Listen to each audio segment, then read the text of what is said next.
안녕하세요. 매일 새로운 사연을 전하는 읽어주는 사연 라디오입니다. 구독과 좋아요, 많은 공유 부탁드립니다. 오늘의 사연 시작하겠습니다. 안녕하세요. 경우 없는 신호 때문에 이혼 소송 중인 30대 여성입니다. 이제 와서 말이지만 나이 30이 넘어서 지 앞가림도 못하는 신우도 문제지만 그런 신우한테 제대로 따끔하게 말 한마디 안 하는 시댁 식구들도 답이 안 나왔어요. 그래도 그나마 남편은 정상인 줄 알았더니 피는 못 속인다고 남편도 별반 다르지 않대요. 연애 당시 남편은 구급 공무원이었고 저는 대기업을 다니는 직장인이었습니다. 남편의 연봉은 제 연봉의 절반밖에 되지 않았지만 대신 정년이 보장되었기에 크게 차이가 난다고 생각을 못했네요. 그리고 처음엔 결혼까지 생각하며 만난 건 아니었어요. 하지만 사람 일이라는 게 늘 생각대로 되는 것은 아니잖아요. 별 문제 없이 사귀다 보니 언젠가부턴 서로가 당연히 결혼을 할 거라는 전제로 대화를 나누고 있더라고요. 그런데 막상 본격적으로 결혼 이야기가 진행이 되기 시작하니 왜 어른들이 결혼은 둘이서만 좋아서 될 일이 아니라고 하는 건지 조금은 이해가 갔습니다. 어디서부터 이야기해야 하나 싶지만 허심탄회하게 한번 털어놓아 볼게요. 솔직히 말해서 남편이 하고 다니는 거 보면 사람이 멀끔하고 한마디로 없는 집 아들 같단 생각이 안 들었어요. 그런데 알고 보니 남편은 소위 시댁의 기둥 같은 존재였습니다. 시부모님은 마지막 사업이 실패한 이후로 남편이 드리는 용돈에 소일거리로 버시는 돈을 더해 생활을 이어가고 계셨고 노후 준비는 당연히 되어 있지 않았어요. 사시는 곳도 당장은 전세였는데 만약에 집주인이 전세보증금을 더 올리겠다 하면 그때는 이사를 가실 거라 했고요. 그리고 이런 이야기를 들으니 차마 남편에게 대놓고 묻지는 못했지만 결혼을 한다 해도 솔직히 뭐 하나 받지도 못하겠구나 싶대요. 반면에 저희 친정은 그래도 그럭저럭 여유가 있는 편이었습니다. 두 분 사시는 아파트에 서울에 세 주고 있는 아파트 하나 그리고 월세 나오는 상가 2개가 있으셨지요. 노후 준비도 두 분 다 오랫동안 직장 생활을 하셔서 연금으로 생활이 가능하신 상황이었고요. 그래서 제가 남편더러 그럼 당신이 따로 모아둔 돈은 얼마나 있냐고 물었습니다. 그러자 남편이 또 한 번 고개를 숙이더니 4천이라며 웅얼거리더라고요. 황당했지요. 공직을 시작한 지 제가 알기로 5년 차였는데 겨우 4천이라니. 물론 4천이 결코 작은 액수는 아니지만 그래도 1년에 1,000만 원도 못 모았다는 이야기였으니까요. 그래서 저도 모르게 돈 벌어서 다 뭐 했냐고 물었더니 그냥 뭐 부모님 생활비도 보태드리고 동생도 챙겨주고 그랬지 하며 말을 얼버무리더라고요. 그리고 남편의 그런 이야기를 듣고 나니까 솔직히 이 결혼을 하는 게 맞는 건지 도통 확신이 들지 않았습니다. 왜냐하면 저는 남편과는 반대로 친정 부모님으로부터 경제적으로 지원을 많이 받고 있었거든요. 한마디로 한쪽은 부모님을 도와드려야 하는 상황이고 한쪽은 도움을 받는 상황이었으니 그래서 결국 제가 남편더러 아직 결혼은 시기상조인 것 같다고 미루자고 얘기를 했었어요. 솔직히 말하자면 헤어지자고 하려고 했는데 차마 그 말은 입이 떨어지질 않아서 못하고 애둘러서 이야기를 했던 거지요. 그런데 남편이 결혼하고 생활이 안정되면 돈은 금방 모을 수 있을 거라며 제 마음을 돌리려 했습니다. 결혼만 하면 시댁에 드리던 생활비도 줄일 거라면서요. 그리고 저는 그런 남편의 애걸복걸하는 모습에 마음이 많이 흔들렸어요. 그래서 고민 끝에 부모님께 교제 중인 상대가 있고 결혼 이야기도 오가는데 상황이 이러이러하다며 전부 다 털어놓았습니다. 그러자 친정부모님께선 모든 게 괜찮은 사람인데 돈만 문제인 거라면 그건 당신들이 도와주겠다 하시대요. 그래서 결국 남편과 다시 결혼 준비를 이어나갔어요. 솔직히 친정부모님께 죄송스러웠지만 한편으론 정말 다행이다 싶었지요. 그렇게 저는 남편과 부부의연을 맺었습니다. 남편은 예상대로 모아둔 돈 4천만 원을 가지고 온 게 전부였고 그 돈으로 혼수와 신혼여행을 해결했습니다. 저는 친정에서 서울에 있는 아파트를 제 명의로 해주셨고요.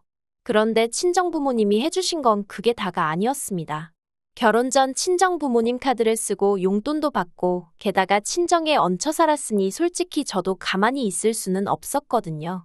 그래서 매달 친정부모님께 150만 원씩 드리고 있었지요. 제가 받아 쓴 게 더 많으니 용돈이라고 칭하긴 남사스럽고 그냥 생활비를 보태는 개념이었습니다. 그런데 친정부모님이 그간 그 돈을 거의 손 떼지 않으시고 따로 모아두셨더라고요.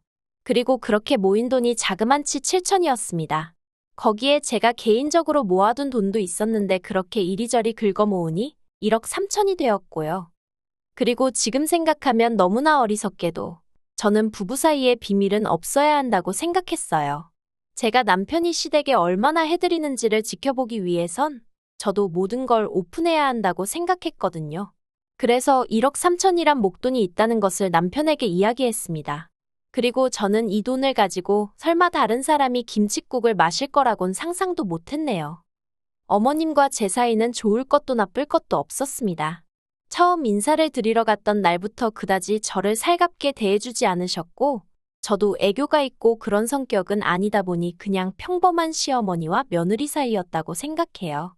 그런데 저와 남편이 결혼하고 1년쯤 지났을 무렵, 어머님과 제가 한번 크게 부딪히면서 사이가 나빠졌어요.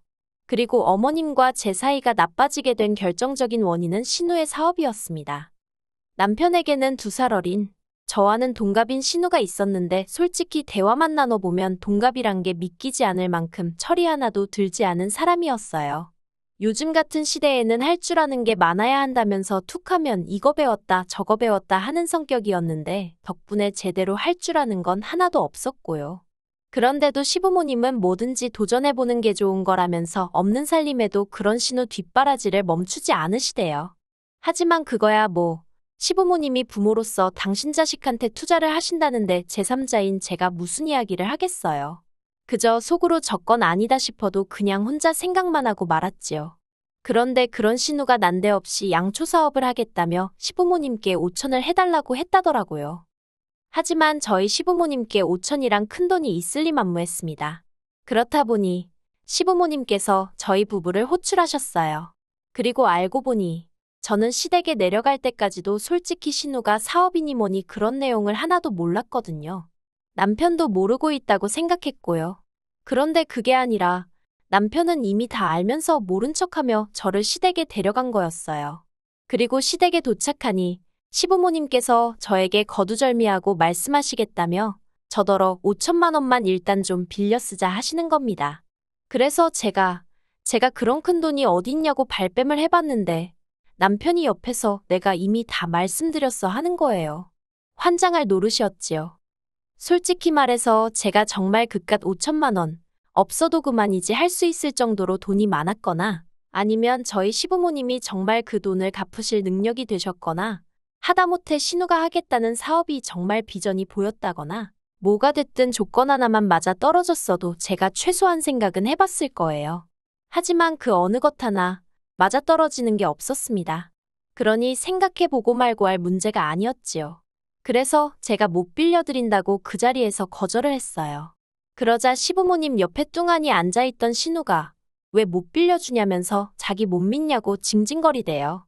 그리고 그런 신우에게 차마 내가 너 뭘 보고 믿겠냐 소리는 못하고 원래 가족 간에는 돈 거래하는 거 아니에요 아가씨 하고 말았지요. 그랬더니 옆에서 남편이 제 눈치를 살살 보면서 근데 우리 당장 그 돈 어디다 써야 되는 건 아니잖아 그러는 거예요.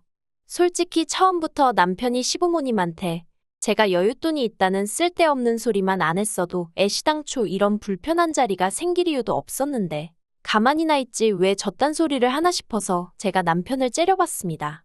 그러자 어머님이 저더러 너무하다면서 그냥 달라는 것도 아니고 빌려달라는데 그것도 싫은 거냐며 섭섭하다고 하시대요.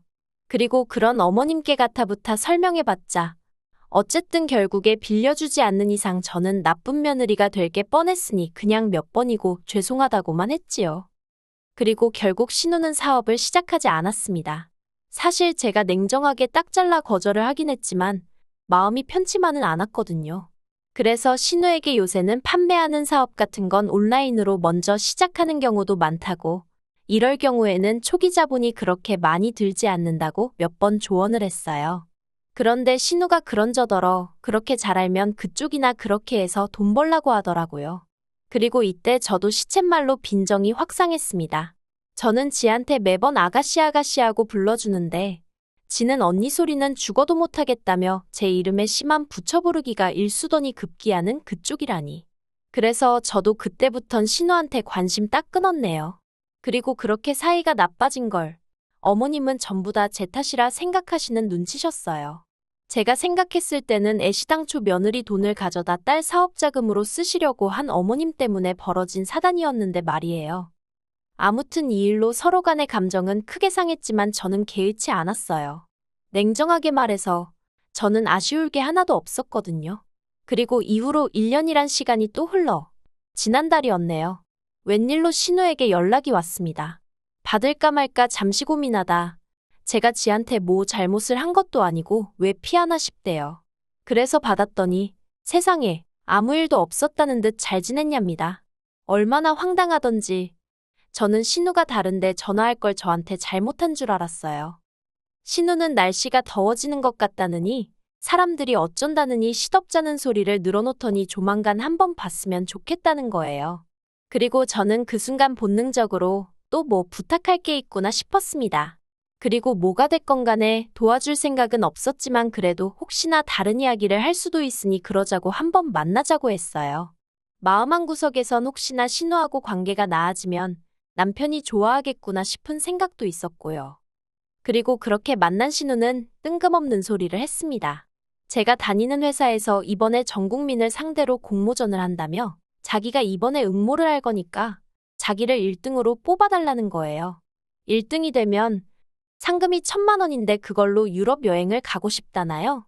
어이가 없고 황당해서 무슨 수로 아가씨를 1등으로 뽑냐고 되물었습니다. 그랬더니 같이 일하는 직원들한테 미리 말을 해놓으면 되는 거 아니냐는 말도 안 되는 소리를 하더라고요. 한심하고 기도 안 차서 제가 괜히 나온 것 같다 하고 먼저 자리에서 일어났어요.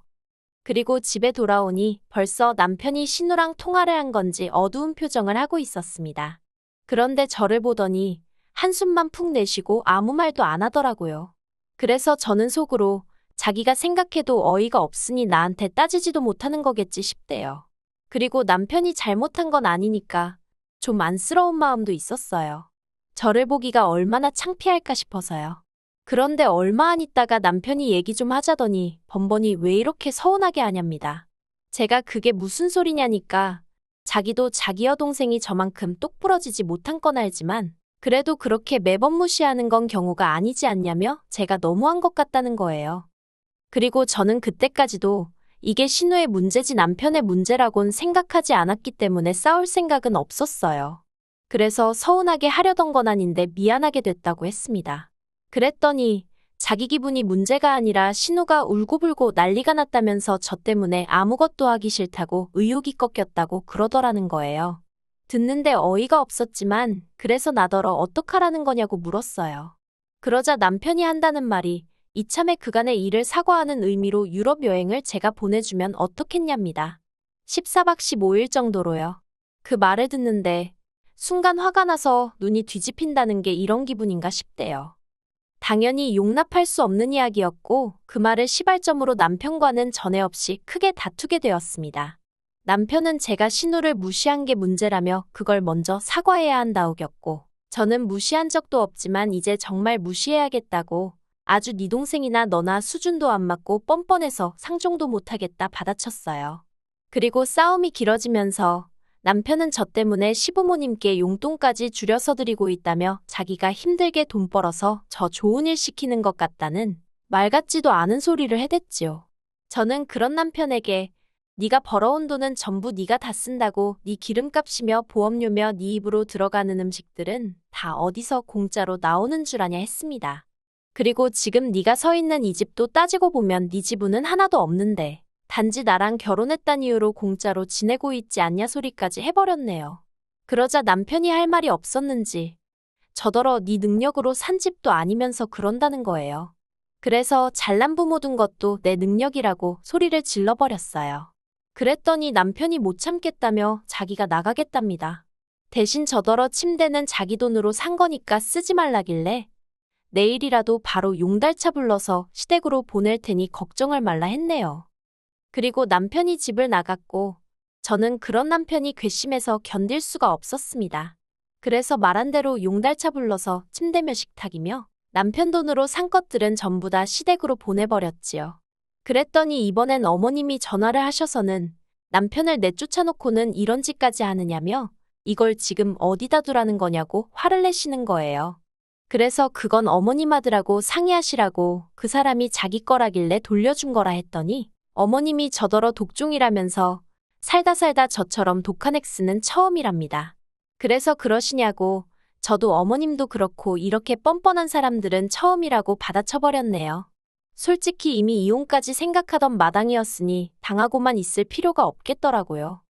그리고 거기서 그치지 않고 저는 바로 지인의 소개를 받아 이혼 전문 변호사를 고용했습니다. 처음엔 남편하고 협의 이혼으로 하려고 했는데 어디서 뭘 듣고 왔는지 아파트 절반이 직권의 재산 형성이 어떻고 저떻고 헛소리를 남발하길래 어쩔 수가 없었네요. 그리고 지금 소송 진행 중인데 전 걱정이 하나도 없습니다. 변호사도 자기가 수임료 받기가 민망할 지경이라고 할 정도로 저한테 유리한 상황이거든요. 하지만 남편은 이제 조금씩 똥줄이 타는지 정말 이혼해야겠냐며 저를 자꾸 찔러봐요. 그것도 하루는 울고불고 매달리기도 하고 또 어떤 날은 화도 내고 아주 혼자 북치고 장구치고 생쇼를 하고 있지요. 물론 저는 아무런 타격도 받지 않고 있지만요.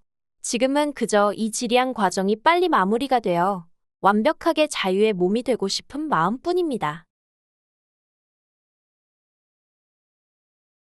긴 이야기 들어주셔서 감사합니다. 오늘의 사연은 여기까지입니다. 구독과 좋아요, 알람 설정해주시면 앞으로 더 좋은 사연으로 찾아오겠습니다. 감사합니다.